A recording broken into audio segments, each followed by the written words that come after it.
scar tissue there. Right. And scar tissue will block the lymphatic flow.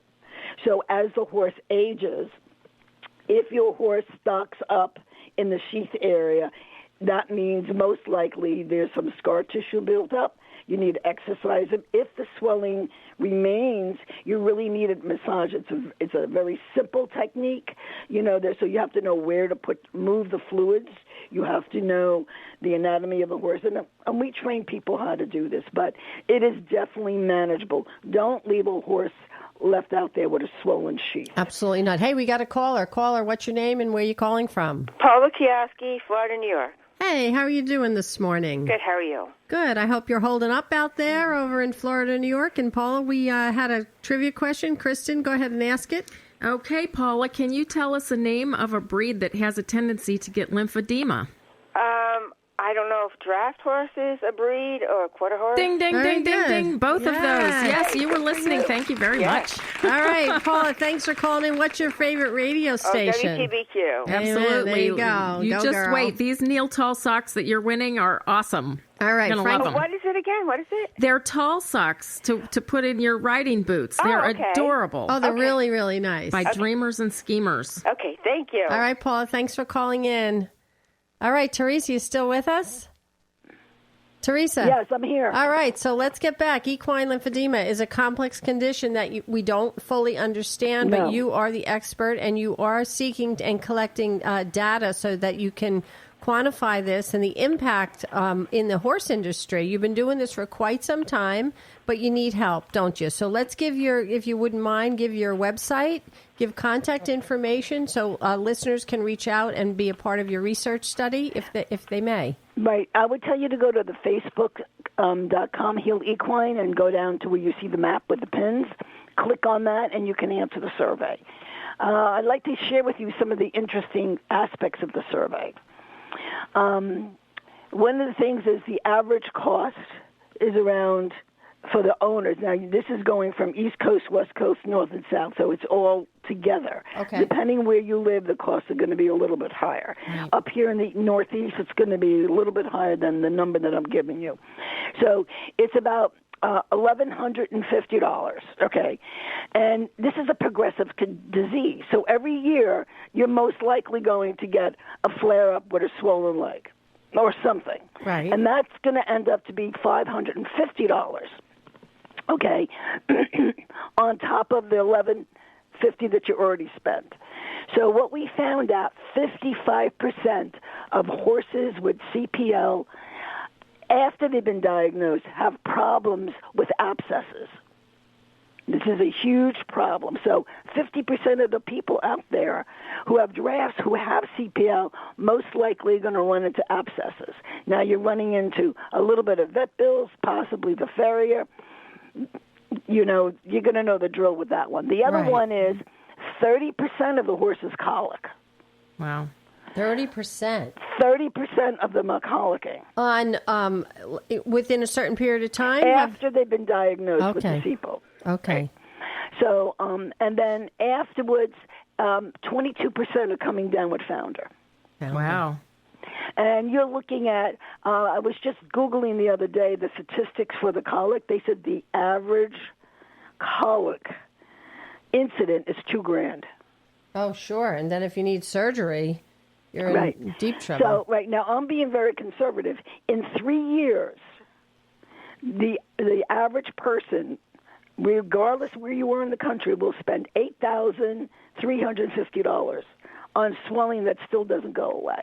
Yeah, because you have to correct the problem, right? Right. So that's what I'm saying. That's why this becomes so important to answer the survey, because we're gathering information that no one's ever had. So when I started this, I said, well, I need stats. Well, guess what? I couldn't find any. Wow. So I said, well, I'll just develop them myself. And then that's when we started with the survey.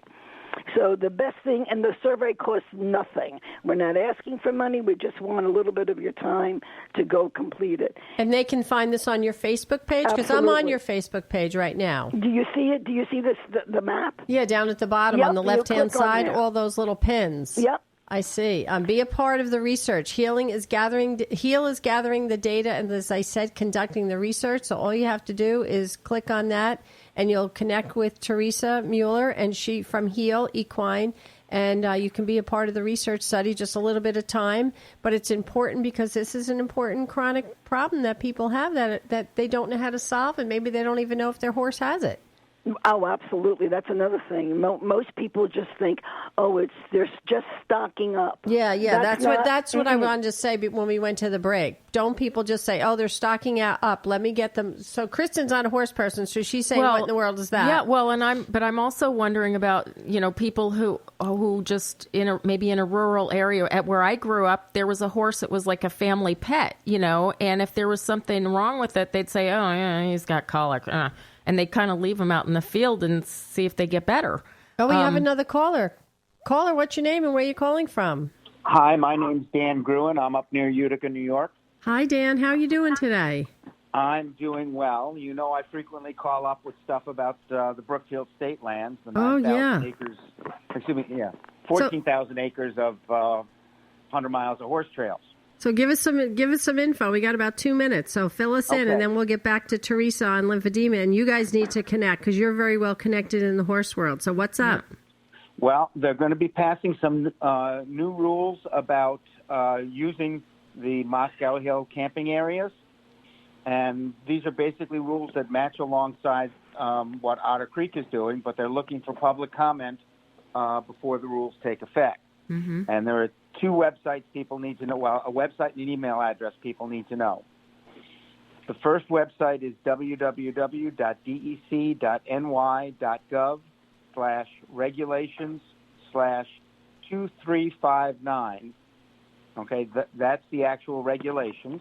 Okay. And then to comment on them, they send them to an email address of B as in Baker, S as in Sam, L as in Larry, M as in Mary, R as in Robert, E as in Edward, G as in George, S as in Sam at dec.ny.gov.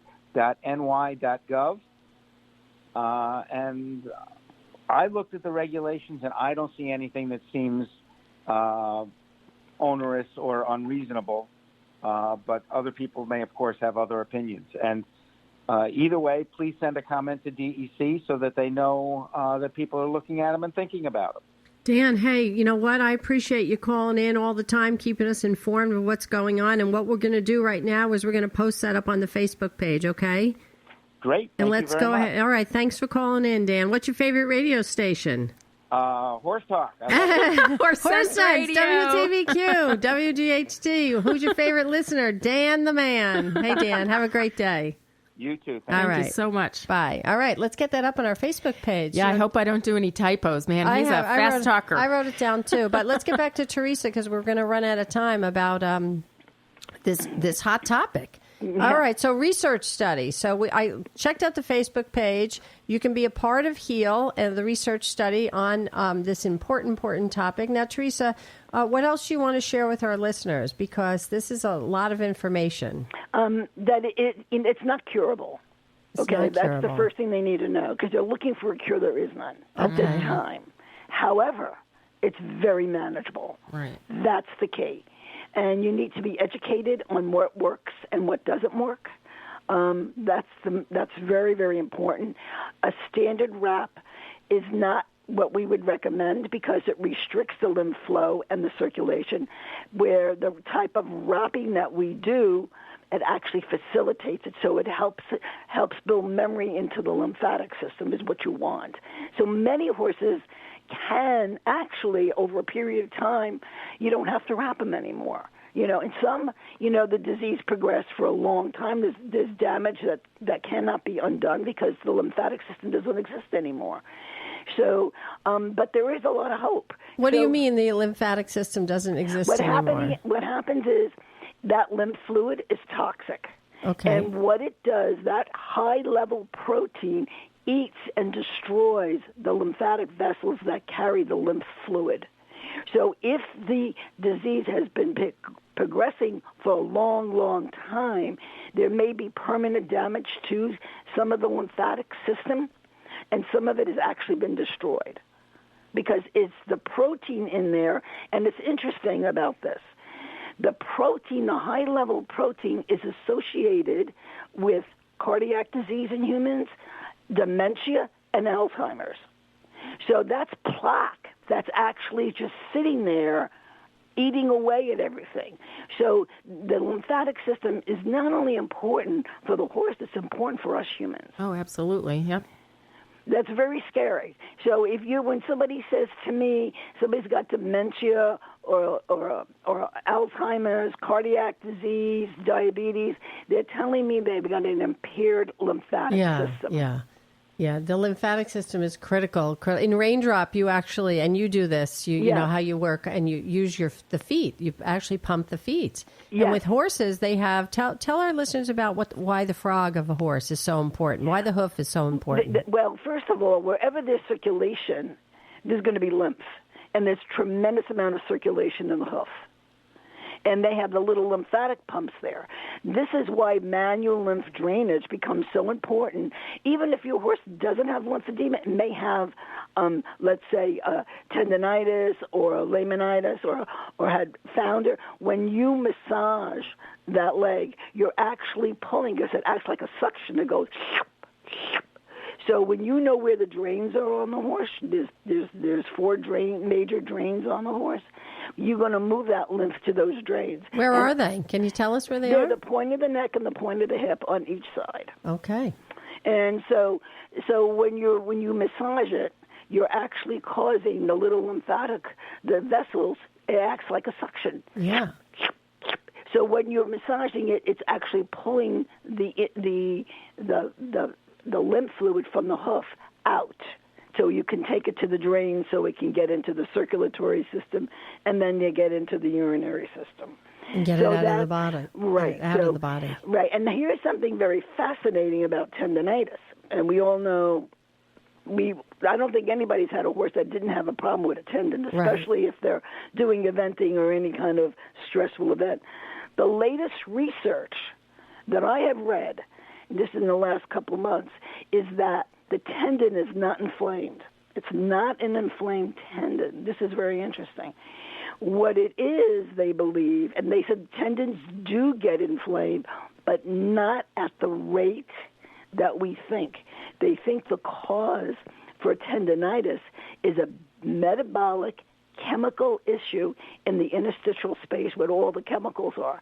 So when you're doing that repeat, whether you're doing jumping or whatever you're doing, that constant repetitive stress injury is really, they think, a chemical and metabolic issue that's causing the breakdown of the tendon. Interesting. And also what they found was there is an antibiotic called fluoroquinolone. Yes. That in humans, it will cause tendinitis. I haven't heard it yet in horses, but that's a real common, and they don't understand the mechanism for that. But fluoroquinolone is an antibiotic in the antibiotic family that they do use on horses. So I don't know. I haven't seen any research on it because let me just ask you to repeat that. So this antibiotic actually they use on humans and horses, and it actually causes tendinitis in humans. I don't know. I don't have a clue if it's impacting horses, because I read this out of my Massage Medical Professional magazine. All right, we're going to go to a break again. Time flies when you're having fun. Don't touch that dial. Be right back.